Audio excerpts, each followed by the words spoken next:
Today I will discuss about the posology. It is a part of your subject pharmaceutics second. So first of all, I will introduce about the posology. What is the meaning of posology? It is a Greek word, means the term derived from the Greek word posos, meaning how much, and logos, meaning a science.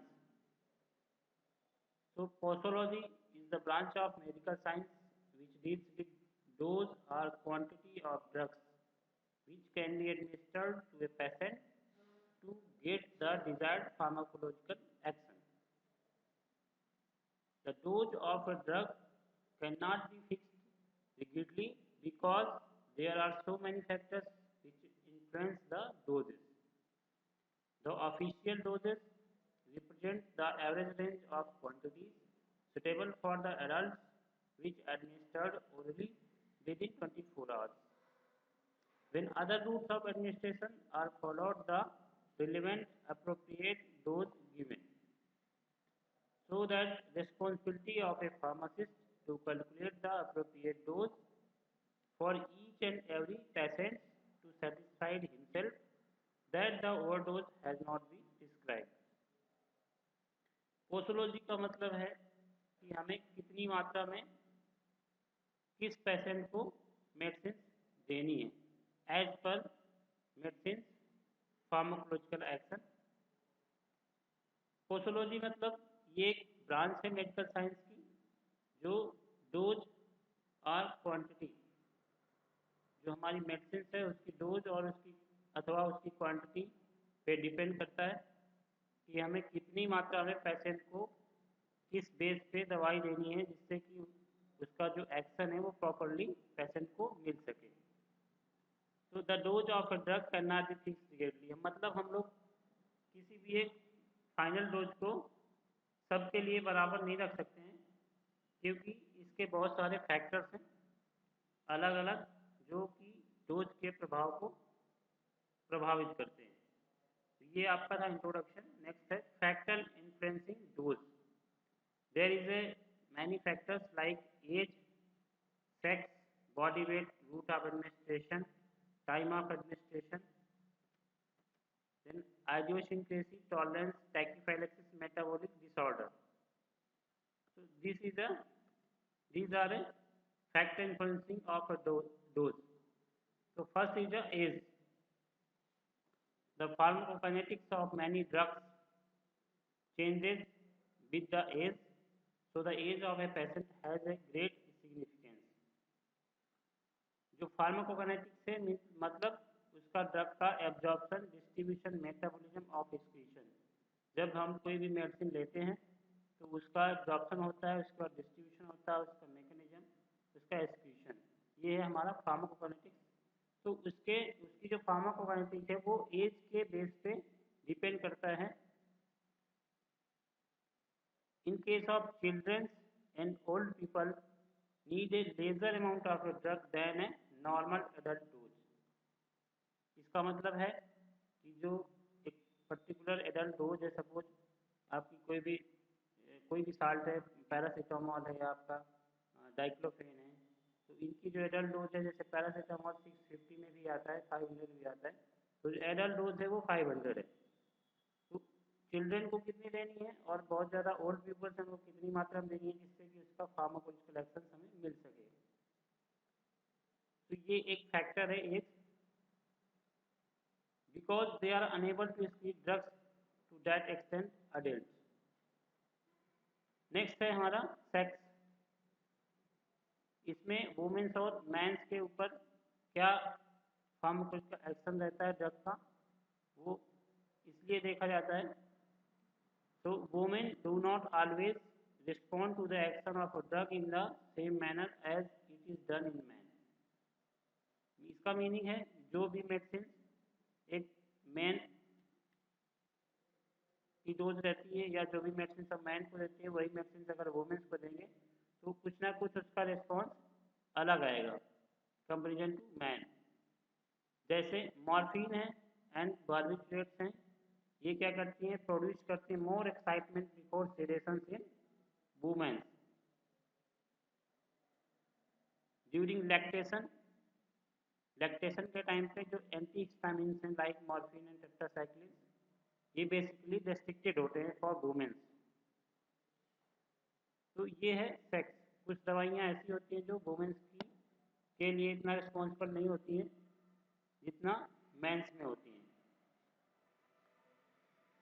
Next is the body weight.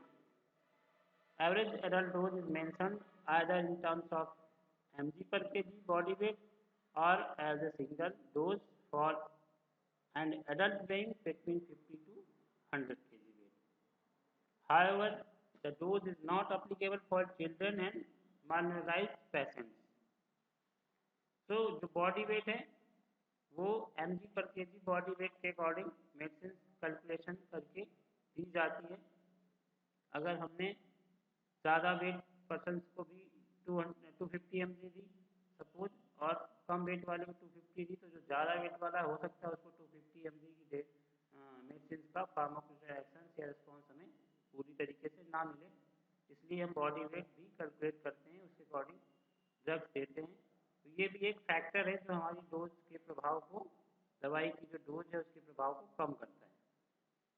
Route of administration, जो IV routes होते हैं, इसमें है कि जो IV है, IV dose है, it is a lesser than oral dose because the drugs administered directly to the systematic circulation. जो आईवी डोज है वो हम कम मात्रा में दे सकते हैं कंपेरिजन टू ओरली, क्योंकि जो हम लोग डायरेक्टली सिस्टमेटिक सर्कुलेशन में कोई भी मेडिसिन इंजेक्ट कर रहे हैं उसका रिस्पॉन्स भी जल्दी आएगा, उसका एक्शन भी जल्दी होगा कंपेरिजन टू ओरल डोज। इसलिए रूट ऑफ एडमिशन भी फैक्टर है एक जो हमारी डोज के प्रभाव को प्रभावित करता है, डोज के प्रभाव को अफेक्ट करता है। For immediate action and special case IV drugs are given. कुछ ऐसे केसेस होते हैं जिस केस में हमें पेशेंट अनकॉन्शियस होता है जैसे, तो हमें आईवी रूट्स लेना पड़ता है जिससे कि वो जल्दी से सही हो जाए। ठीक है, नेक्स्ट है हमारा time of administration.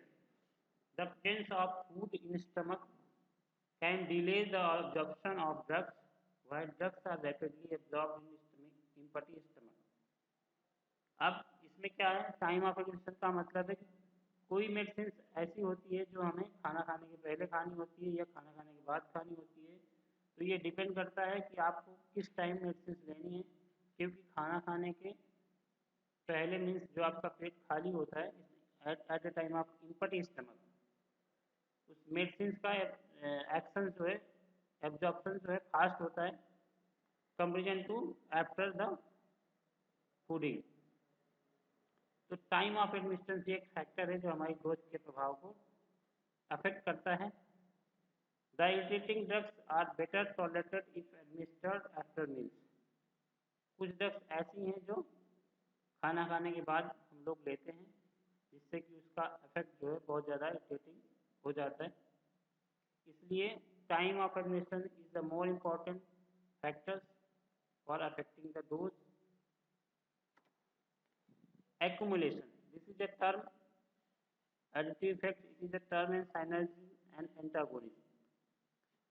Accumulation means the drugs which are slowly excreted and may build up a sufficient high concentration in the body and produce a toxic symptoms if it is repeatedly administered for a long time. इसका मतलब है accumulation का कि कोई भी दवाई हम लंबे टाइम तक, बहुत ज़्यादा टाइम तक, बहुत ज़्यादा दिनों तक ले रहे हैं, तो वो धीरे धीरे क्या करेगी, आपके बॉडी में एक्यूमुलेट होती रहेगी, मीन्स जमाव लेती रहेगी, जमती रहेगी थोड़ी थोड़ी उसका। वो क्या करेगी, एक लंबे टाइम के बाद में टॉक्सिक प्रॉब्लम्स क्रिएट कर देगी, जो सिम्टम्स हैं वो दिखने लग जाएंगे। ठीक है, तो ये चीज़ भी एक फैक्टर है जो हमारे डोज के प्रभाव को भी कम कर सकती है। आने वाले टाइम पे वो डोज जो है आपको प्रॉब्लम क्रिएट कर सकती है और उस डोज का आपको प्रॉपर रिस्पॉन्स नहीं मिलेगा। एडिटिव इफेक्ट्स क्या है, when the total pharmacological action of 2 or more drugs administered together is equivalent to sum of their individual pharmacological actions। जब भी हम 2 या 2 से अधिक दवाइयाँ एक साथ ले रहे हैं बराबर लॉन्ग टाइम्स के लिए, तो उनका जो फार्माकोलॉजिकल एक्शन है उसमें इम्पैक्ट पड़ता है। इसीलिए ये एक टर्म है कि एडिटिव इफेक्ट्स भी आते हैं अगर हम कोई 2 या 2 से अधिक दवाइयाँ एक साथ ले रहे हैं। तो ये भी डिपेंड करता है कि हमें दवाइयाँ कैसे लेनी है, और ये भी एक फैक्टर है जिससे हमारे दवाई के जो मेडिसिन है, दवा है, उसका प्रभाव कम होता है। नेक्स्ट है साइनर्जिज्म।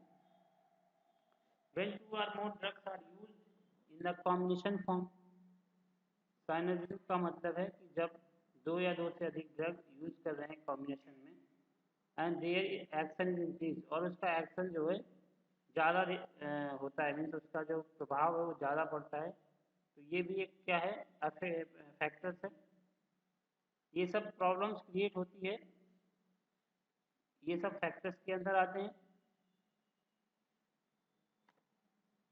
जो हमारे डोज के प्रभाव को प्रभावित करते हैं। नेक्स्ट है idiosyncrasy, an extraordinary response to a drug which is different from its characteristic pharmacological action. It is called a idiosyncrasy. Next is the tolerance, when an unusual large dose of a drug is required to elicit an effect ordinarily produced by the normal therapeutic dose of the drug.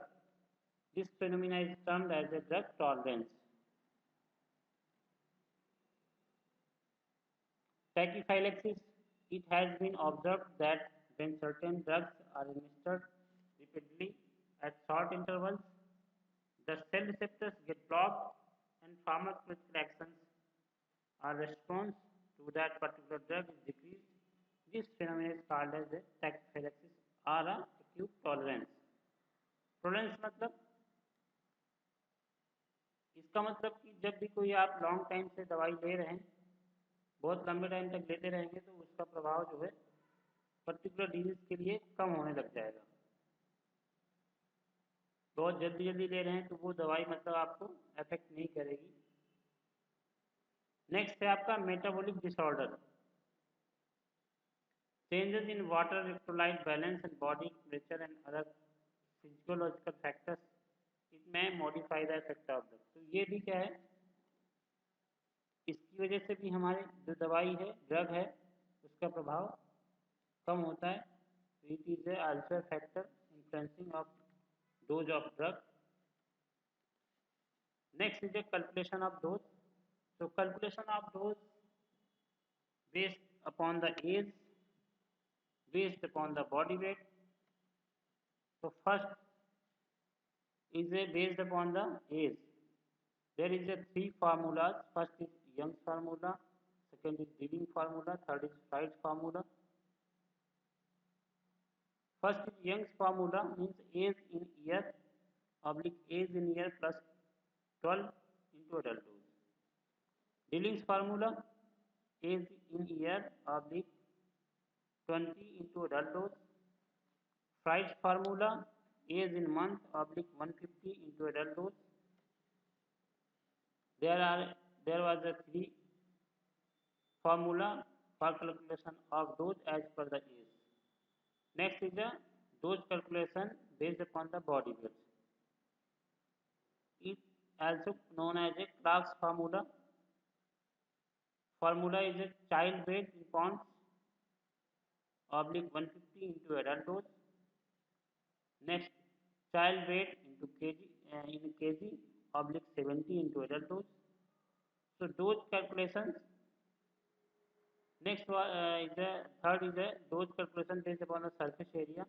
So its formula is a child body surface area oblique average adult body surface area into adult dose. So it is a discussion about the posology. So, okay, and thank you.